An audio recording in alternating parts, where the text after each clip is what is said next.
Update sa umano'y visa scam at mga pagsisikap upang tumaas pa ang bilang ng mga Filipino migrants na bumisita sa bansa.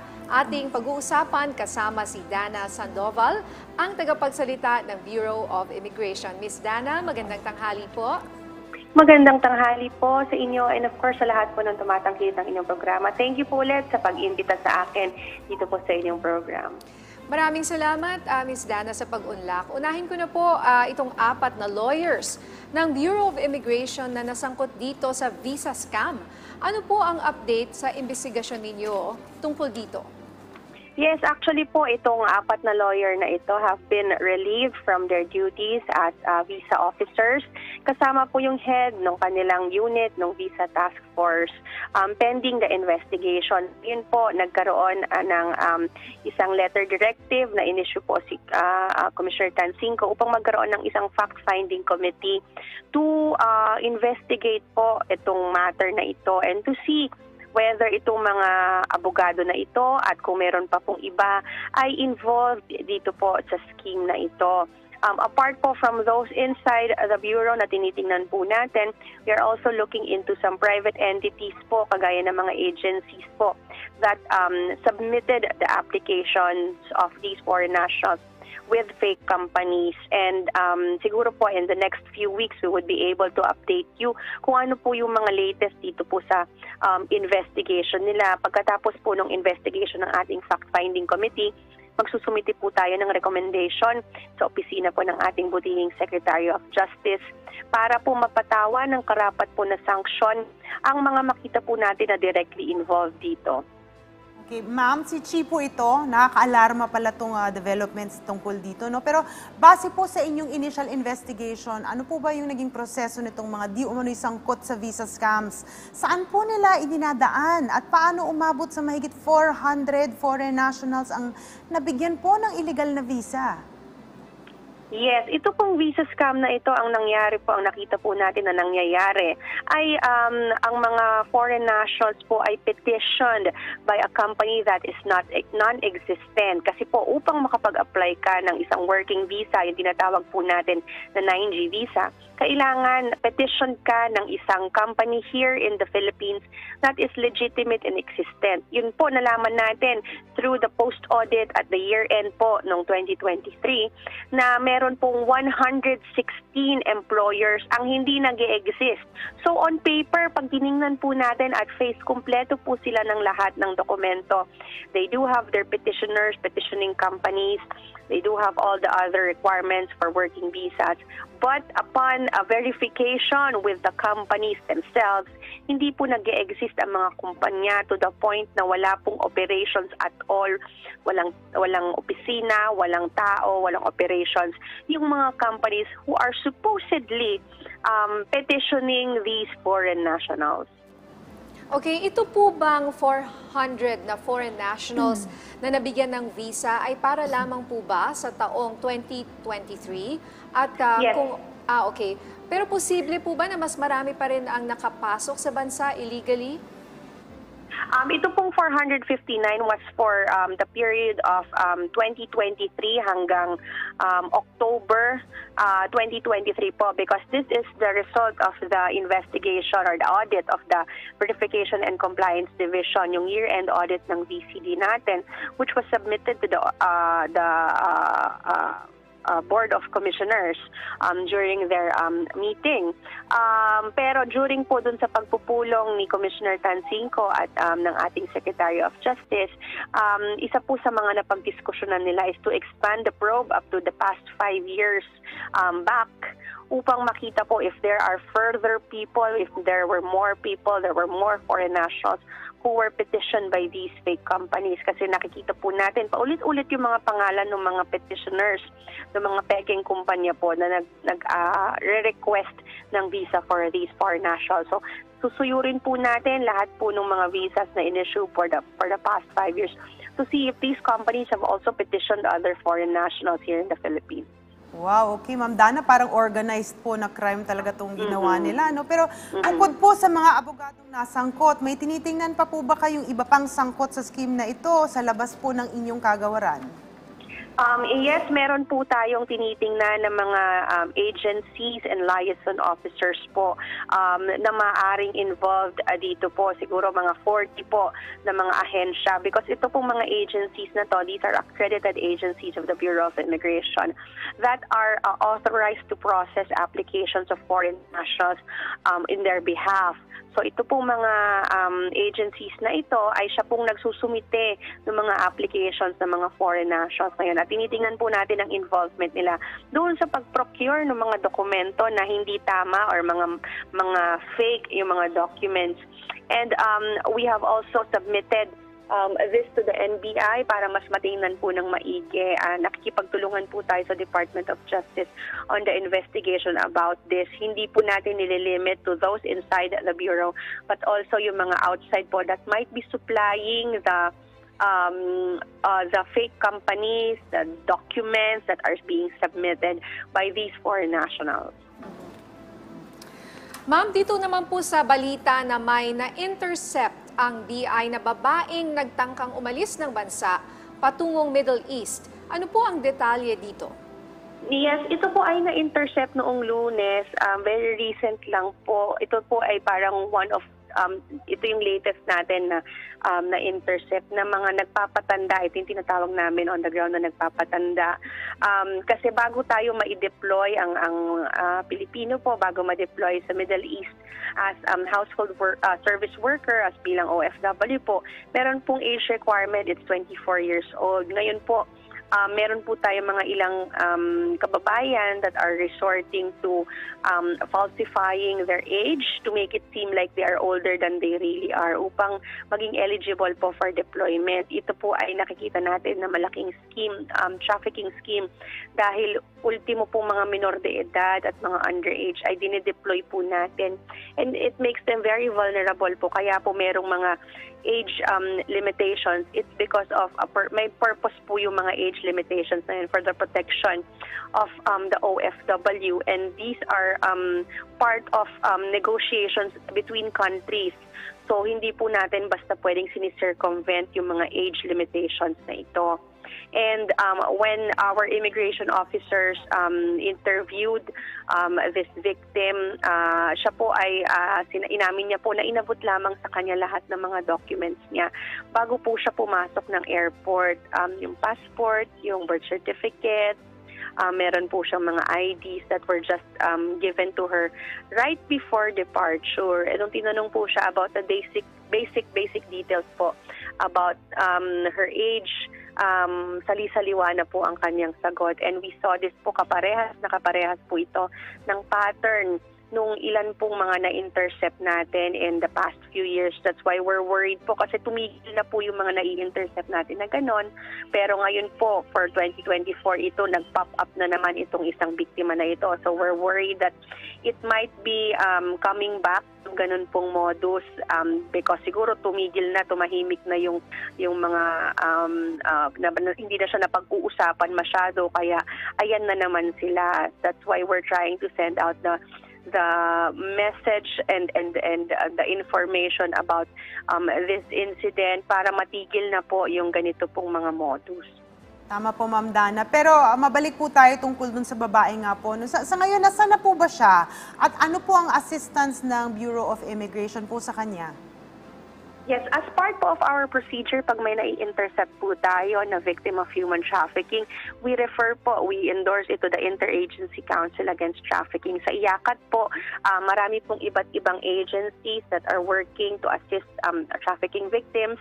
NBI po on the investigation, doon po sa pinaka-recruiter, sa mga nagpo-proseso po ng kanyang mga dokumento. Meron din pong DSWD on the assistance doon po sa individual. So ang IACAT po ang kumbaga center hub ng iba't ibang agencies na ito. Automatic po yan once we refer it po to IACAT. There is assistance already given by the different government agencies upang maalalayan po ito. At una sa lahat, maalalayan po siya na makapag-file ng case against her recruiter rather. Dahil ito po ay pang-aabuso already, nakikita natin na even yung mga bata po, mga underage, mga minors are being coerced into agreeing to these kinds of schemes. Ma'am, meron po tayong tanong dito mula sa TV5 News Desk.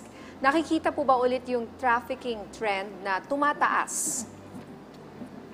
Siguro po for 2024, hindi naman pa po tayo sa ngayon. It's too early siguro to say na tumataas or bumababa. But given the reopening of the shores of different countries from the past few years, definitely tumaas yan dahil nagkaroon na ulit, open na ulit yung iba't ibang bansa after the pandemic. But we're hoping po that with increased awareness natin on human trafficking, on these schemes, on illegal recruitment, ay mas mabawasan po kahit papano yung mga nabibiktima. Pero sa ngayon po, sa totoo lang, araw-araw pa rin po tayong may nakikita ng mga nabibiktima. Nandyan pa rin po yung mga nabibiktima ng mga cryptocurrency scam. Nandyan pa rin po yung mga nais magtrabaho abroad under using a tourist visa. So it's still an everyday thing na nakikita po natin sa ating operation. Ma'am, yung sinasabi niyo pong everyday, mga ilan po yung nai-intercept ninyo everyday, average? On the average po siguro mga 30 a day po yung mga nai-intercept natin na mga nabibiktima ng human trafficking. It's still ongoing po talaga and many of these victims are still being recruited on social media.